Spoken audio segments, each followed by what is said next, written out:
Hai guys, selamat malam. Lebih tepatnya di dini hari ini ya. Jadi ini adalah malam pertama setelah gue balik dari Eropa. Gitu kan, harusnya kalau video ini tayang tuh harusnya video-video atau vlog gue yang di Eropa kemarin tuh udah pada tayang gitu kan. Nah, ini sebenarnya gue iseng aja sih, karena ini kejadian yang ya gue bisa bilang lucu ya. Jet lag. Kayak pasti kalian sering dengar lah ya, kalau misalnya kita ke luar negeri, ke beda-beda negara, apalagi yang jamnya itu sama kita Indonesia, gue di Jakarta sekarang itu tuh beda jauh banget. Itu tuh pasti ada yang namanya jet lag. Nah, ternyata itu tuh benar adanya gitu. Gue merasakan hal tersebut. Sekarang gue lagi kena jet lag nih. Ini gue syuting video ini ya, ini lagi gue pakai nih HP-nya. Pokoknya intinya ini tuh jam 2, setengah 2 pagi gue syuting video ini. Gue nggak bisa ngasih lihat karena gue lupa bawa HP satu lagi, ada di kamar gue di atas ya. Dan gue lagi mau makan malam nih. Jadi ceritanya sebenarnya lucu sih. Jadi kayak sebenarnya waktu gue nyampe di Eropa itu tuh gue nggak terlalu kena jet lag, kayak biasa aja gitu. Mungkin karena ada sebabnya juga. Waktu itu tuh langsung jalan-jalan gitu kan, nyampe di sana langsung aktivitas, jalannya jauh sejam gitu, jadi mungkin langsung capek. Jadi ketika jamnya itu waktunya tidur di sana itu bisa tidur, padahal harusnya kan Eropa gitu-gitu kan, Milan itu kan bedanya sekitar 6 jam sama Indonesia, terutama Jakarta tempat gue tinggal kan. Jadi kayak misalnya jam 11 malam di sana waktunya tidur, di sini tuh udah jam 5 pagi saatnya untuk bangun gitu kan, kalau misalnya morning person gitu. Nah, waktu itu gue nggak merasakan itu, tapi tiba-tiba tadi gue merasakan itu pas balik gitu. Jadi tadi gue udah berusaha mau tidur jam 8, bahkan gue tuh udah di kasur, udah di kamar gue kan. Nah, gue nggak bisa tidur tuh. Kira ya udah iseng-iseng, biasalah kayak bocah nggak bisa tidur, nge-scroll IG, scroll TikTok gitu kan. Tiba-tiba udah jam 11, setengah 12. Terus gue ngerasa lapar. Habis itu gue mikir, loh iya ya, bener juga kan, kemarin istilahnya kayak kemarin tuh kan harusnya jam segini, jam setengah 12 malam itu tuh adalah jam makan malam, karena di Eropa itu masih jam setengah 6 ya kan, udah mau mulai makan malam tuh, baru mau mulai makan malam. Gue mulai kerasa lapar, tapi gue kayak hiraukan aja, gue biarin aja. Tapi tadi puncaknya kayak jam setengah 1-an lewat gitu, kayak gue nggak bisa tahan, lapar banget gue. Dan gue kalau misalnya gue lapar tuh gue harus makan gitu loh, kayak nggak bisa gue tahan. Akhirnya ya alhasil ini yang dari tadi kalian lihat ya, background di depan gue ini adalah hasil dari gue tidak bisa menahan lapar. Gue nge-Gojek nasi gila nih. Kalian tahu kan nasi gila ya? Gue tuh suka banget nih, salah satu favorit nih nasi gila. Dan ini juga merayakan ya, gue akhirnya bisa makan makanan Indo lagi setelah 2 mingguan di Eropa. Makannya kayak sandwich, burger, roti-rotian lah kebanyakan, walaupun gue makan Asia juga sih. Sekarang gue ingin merasakan kembali nih si kenikmatannya nasi gila ini loh. Ini nasi gila langganan gue nih BTW di Bintaro.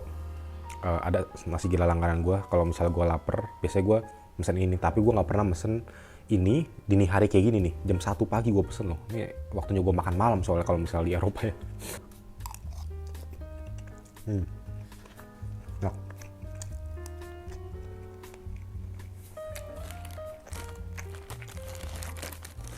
baik kerupuk. Ini kerupuknya udah agak melempem. Mungkin udah malam juga kali ya, gue gak pernah mesen semalam ini soalnya. Sembari makan, gue sebenarnya pengen sedikit sharing lah. Mumpung gue lagi bikin video juga ya, jadi gak cuma soal gue makan doang kan, bukan channel mukbang soalnya nih. Kayak perbedaan apa aja sih yang gue rasakan terjadi di luar negeri dibandingkan dengan Indonesia gitu, berdasarkan pengalaman gue selama kurang lebih 2 minggu keliling beberapa negara di Eropa Barat ya, kayak Italia, Swiss, Belgia, Prancis gitu. Apa aja sih yang gue rasa ada perbedaan gitu loh antara negara-negara tersebut, Eropa gitu kan, dengan Indonesia, dari berbagai macam aspek. Tentu saja dari makanan, dari orang, dari macam-macam lah. Nanti kita go with the flow aja, karena gue sebenarnya nggak ngeplan juga sih, gue kayak pengen ngobrol aja gitu.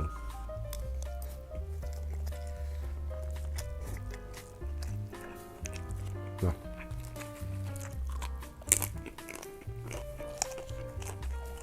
yang pertama, kita ngomongin soal makan dulu ya. Lagi-lagi, kalau menurut gue pribadi, gak ada sih yang bisa mengalahkan makanan Indonesia. Tentu saja mungkin lidah orang pasti berbeda-beda. Ada mungkin kalian-kalian yang memang tinggal di Indonesia tapi lidahnya tuh mungkin terbiasa dengan makan roti dan lain-lain, mungkin kayak program diet atau apa, tapi malah terbiasa makanan bule.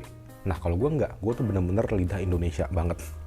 Gue suka banget rempah-rempahnya, bumbunya yang kayak gini-gini nih. Ini kan ada campuran micin, ada campuran rempah sambel-sambelannya dan gitu-gitunya. Menurut gue tuh nggak ada yang bisa ngalahin sih. Apalagi ketika kemarin di Eropa, gue tuh nemunya adalah makanan-makanan yang jenis itu kayak roti, sandwich. Ya, mereka kebanyakan kayak gitulah. Negara Perancis tuh makanan khasnya kayak roti-rotian, ya kan. Aduh guys, sorry banget, baterai mic gue habis tadi tiba-tiba, jadi gue harus nge-cut dulu, terus kayak mager kan kalau misalnya harus nunggu di charge dulu. Sorry banget, ini gue pakai suara, pakai audio langsung dari HP ini, gue kan ngerekam di HP. Jadi gue berharap kalian masih bisa denger. Ini gue ngomongnya sekarang agak deketan nih dan agak gue gedein suaranya. Walaupun ini udah malam, tadi sebenarnya gue pengen pakai mic tuh karena ya udah malam kan, takutnya ngebangun orang-orang, tapi semoga enggak lah ya. Gue gedein suaranya. Oh ya. Terus lanjut. Ya intinya kan yang tadi gue bilang, kalau misalnya waktu di Paris itu kan makanan khasnya tuh roti-rotian gitu kan, croissant dan lain-lain gitu. Nah, gue itu sebenarnya open banget untuk nyobain makanan-makanan kayak gitu loh, dan suka juga. Cuman cukup sekali sih, apalagi kalau misalnya soal sandwich dan roti-rotian gitu, karena gue jujur aja orangnya itu tuh harus kena nasi atau at least makanan-makanan Asia gitu loh. Itu tuh udah paling the best menurut gue, terutama Indonesia ya. Cuman karena kemarin gak ada Indonesia, jadi kita di sana itu kalau misalnya nyari yang makanan-makanan berat kayak mau nasi dan lain-lain tuh biasanya nemunya kayak Chinese food atau Japanese food gitu loh.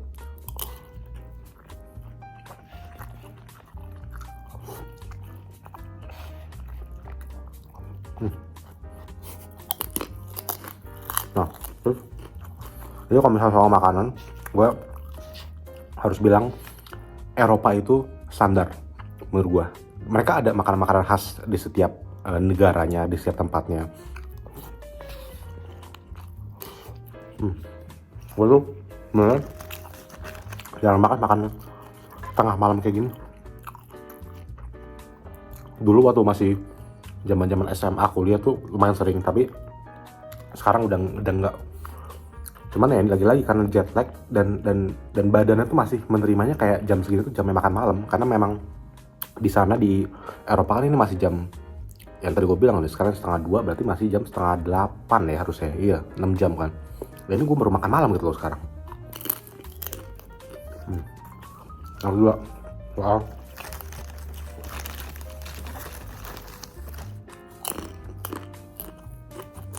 soal orang-orangnya.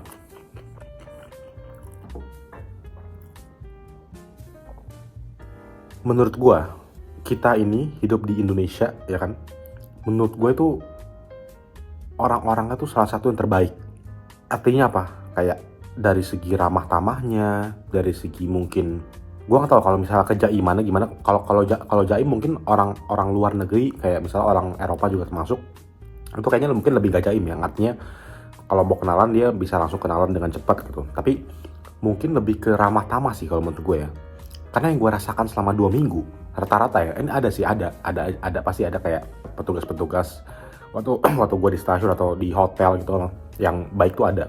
Cuman rata-rata yang gue temuin di sana tuh orang tuh mungkin lebih kayak ya lu udah gede, lu harus tahu sendiri gitu loh. Kayak misalnya di stasiun kereta, itu gue sering banget menemukan, pertama, kalau misalnya nggak ada petugas, itu kita harus cari tahu sendiri. Tapi begitu ada petugas, mereka itu ngasih informasi bener-bener irit banget. Yang artinya kayak gue nanya soal jadwal kereta, mereka cuma bilang itu sana ada di papan, lihat sendiri di papan jadwal kayak gini, atau kalau misalnya mereka agak jelasin nih, oke jadwal ini, tapi kayak mereka jelasinnya dengan cepet ya kan, bahasa Inggris yang cepet gitu. Kadang gue juga agak susah ngerti karena aksennya. Dan mereka nggak mau ngulang gitu loh, kayak abis ngomong bla bla bla bla tapi kayak oke gitu, kayak ya udah. Jadi itu pertama. Terus yang kedua juga gue rasa mereka tuh lebih straightforward, straight to the point aja gitu. Gue nggak tahu sih sebenarnya itu positif apa negatif ya. Kalau di kita kan istilahnya banyak orang-orang kita yang sukanya tuh basa-basi gitu kan, basa-basi atau tapi kadang basa-basi itu cenderung menurut gue lebih sopan gitu. Apalagi kalau misalnya kayak kita ketemu sama pelayan restoran misalnya, kayak atau di hotel lah, kita mau check-in kayak, halo selamat siang pak, apa kabar hari ini, bla bla bla bla gitu kan. Kalau orang-orang kita kan kayak gitu kan cenderung. Nah kalau misalnya di mereka itu enggak, mereka benar-benar straightforward sih yang gue lihat. Kan gue di sana nanya-nanya terus kan, tentu saja kayak nanya-nanya terus, misalnya di hotel mau kemana. Kalau di hotel ada yang masih jawab dengan ramah tuh ada gitu, kayak, oh ini kalau misalnya kamu mau ke city centernya kamu lewat sini ya, tapi lebih ke kayak ya itu tadi, ngomongnya cepet dan gak ada basa-basi sama sekali gitu, kayak oh kamu lewat sini oke gitu, udah. Kayak mereka abis itu go do their own work lagi gitu.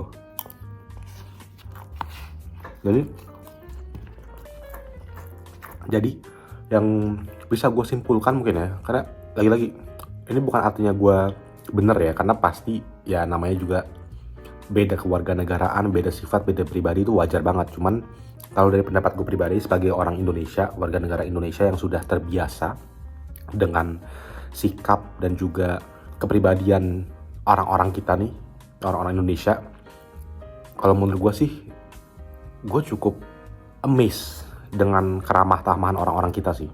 Karena menurut gue nggak sedikit juga loh berita-berita yang memberitakan bahwa kayak orang Indonesia itu salah satu yang teramah, dan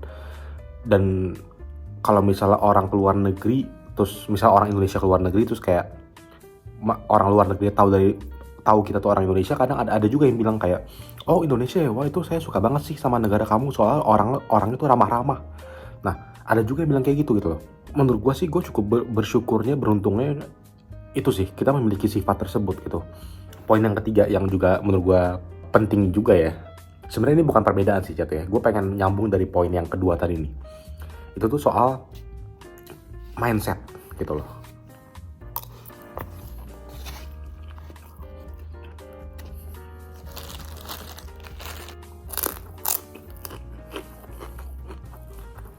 Menurut gue dengan tadi adanya perbedaan sifat, adanya perbedaan karakter individual, orang-orang Eropa dan Indonesia lah kita anggap ya, dua kubu ini, menurut gue itu juga mencerminkan adanya perspektif baru. Lagi-lagi ini makanya gue nggak bilang bahwa yang poin ketiga ini tuh adalah perbedaan, tapi ini lebih kepada perbedaan perspektif. Keluar negeri, pengalaman yang gue dapet ya, itu tuh adalah kita bisa membedakan perspektif tentang sifat kita di negara kita sendiri, Indonesia misalnya, dengan yang ada di negara tersebut gitu. Dan ini bukan cuma ngomongin soal sifat kepribadian yang kayak tadi gue bilang kayak ramah atau enggaknya gitu ya, tapi juga lebih kepada sifat-sifat lifestyle. Itu kita bisa tahu gitu.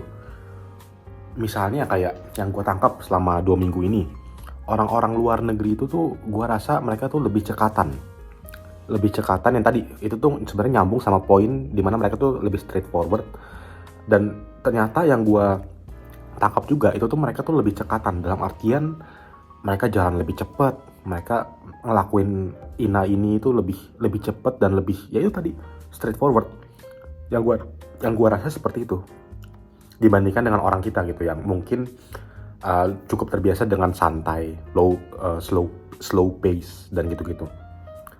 Nah, contoh-contoh seperti itu yang gue dapat ketika gue pergi traveling, mendapatkan kesempatan traveling ke luar negeri gitu loh. Jadi membuka perspektif lain, bisa melihat, bisa membedakan gitu. Karena pastinya kalau misalnya kita melihat hanya dari perspektif negara kita sendiri, kita ya taunya hanya hal tersebut. Gue tahu bahwa Indonesia ini juga bukan cuman soal satu perspektif doang gitu. Kita juga orang Jawa sama orang Bali, orang Jawa sama orang Sunda itu kan ya beda juga gitu secara perilaku dan lain-lain, itu kan ada. Kita ngomonginnya kita memiliki beragam budaya, beragam sifat juga. Tapi at least kita ngomongin dari satu nih, kita sebagai warga negara Indonesia, itu tuh kalau kita membandingkan perspektif kita dengan warga negara luar negeri ya, orang-orang bule, orang-orang luar negeri, itu ternyata beda gitu. Kita nggak ngomongin soal budaya Jawa, budaya Sunda dan lain-lain ya. Kita ngomongin kita sebagai warga negara Indonesia gitu. Itu salah satu poin yang gue dapat dari traveling juga gitu. Jadi istilahnya membedakan perspektif apa yang sudah kita tahu, apa yang sudah kita selama ini pelajari, istilahnya kita didoktrin nih, perspektif kita tentang orang Indonesia, tentang budaya kita. Oh ternyata perspektif ataupun budaya sifat-sifat orang luar tuh lumayan berbeda jauh gitu loh dengan apa yang selama ini kita pelajarin, apa yang selama ini kita tahu gitu sih.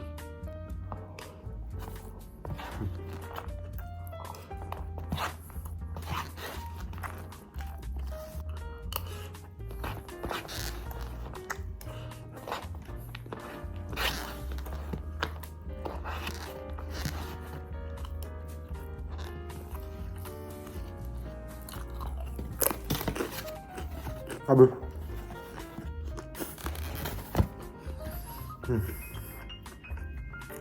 Lapar gue. Udah bener-bener kayak makan malam nih sebenarnya, bahaya juga sih kalau misalnya ini gue cuma harus hari ini doang nih. Karena kalau misalnya terus-terusan kayak ini, gue makan tengah malam gini yang ada gendut, makin gendut gue, udah gembul gini makin gendut dah yang ada. Itu sih kurang lebih gue udah nggak bisa mikir lagi nih. Kan tadi memang cuman ngobrol sembari makan aja sih.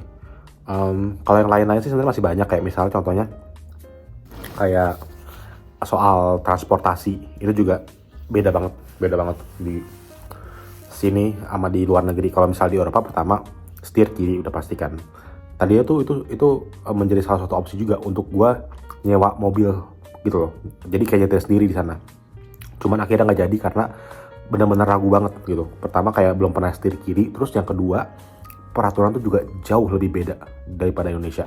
Karena apa? Karena peraturan di sana tuh benar-benar ditaatin. Gue bukan menjelek-jelekan peraturan kita ya, cuman ini berdasarkan fakta aja gitu bahwa ya kalian tahu sendiri lah kondisi lalu lintas kita seperti apa. Apakah lampu merah sering tidak ditaatin? Di mana mobil nggak boleh belok sembarangan, ada aja yang belok sembarangan dan lain-lain. Di luar negeri itu tidak bisa seperti itu. Ada sih, ada case yang sebenarnya yang kemarin di beberapa kota ada, cuman kebanyakan itu nggak bisa gitu. Ini gue tinggiin dulu deh karena udah habis juga kan. Ada aturan soal speed limit, itu yang menjadi salah satu faktor menurut gue paling krusial sih soal aturan berkendara. Kalau misalnya di highway di luar negeri itu rata-rata mereka hanya membatasi nih kecepatan maksimum itu di 80 atau bahkan 100 atau bahkan 80 km per jam. Kalau di kita kan nggak ada kan di jalan tol. Sebenarnya udah ada sih kameranya, cuman gua nggak tahu itu udah berfungsi apa belum. Cuman ya kita tidak terlalu mengenali sistem seperti itu. Nah kalau misalnya di sana juga sebenarnya sistem itu tilang elektronik, tapi udah benar-benar akan ditilang kalau misalnya kita melebihin speed limit gitu loh.